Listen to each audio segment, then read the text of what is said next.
single day I'm gonna make something great. That's my way.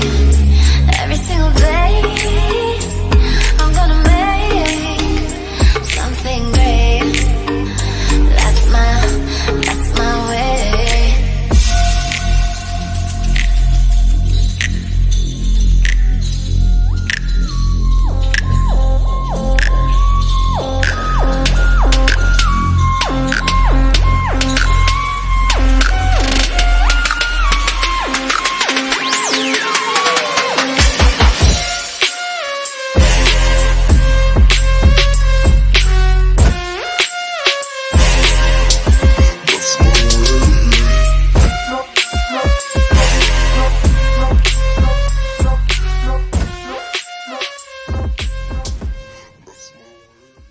Hi guys, this is Guess Who.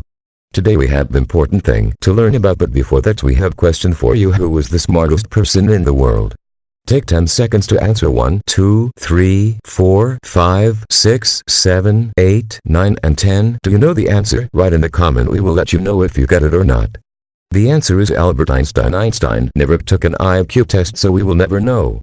Besides, the scores don't stay constant over time, and if Einstein really had taken the test, his score would not tell you much.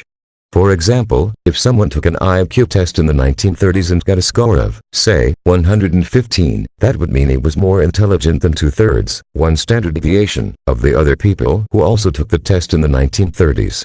If the same person time traveled to the present day and took the test again, his results would be totally different, as he would be compared to the modern test takers. He would probably get a much lower score. IQ tests are periodically calibrated so that the person of average intellect always gets the score of 100. Now, that is, exist various estimates, or more or less educated guesses, of Einstein's possible IQ score. They are based on the fact that the IQ, or more accurately the G factor, correlates with certain achievements, like educational degrees, employment opportunities, high earnings, etc. These estimates primarily assume that Einstein's scientific work was so magnificent that, because of the correlation, we must assume that his IQ was equally magnificent.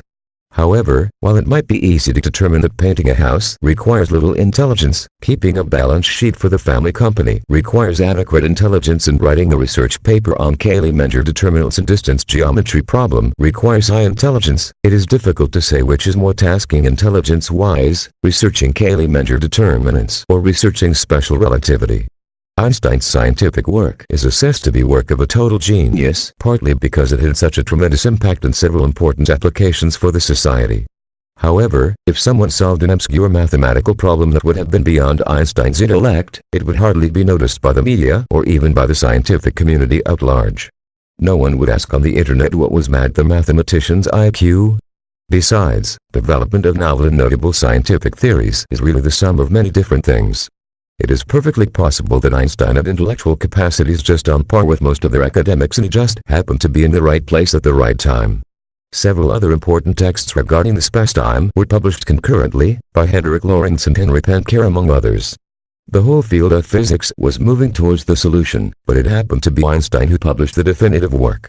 Also, it is important to remember that IQ scores over 135 happen in 0.05% of the population.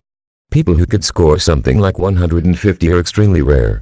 Therefore, many notable inventors, chess masters, classical composers, authors, biochemists, surgeons, philosophers, statisticians, etc. simply must have quite mundane IQ scores of 115 or 120 or 125, because otherwise they wouldn't exist. There wouldn't be enough super smart persons with IQs of 140 or 150 to occupy these positions. Please don't forget to subscribe and like, comment this video.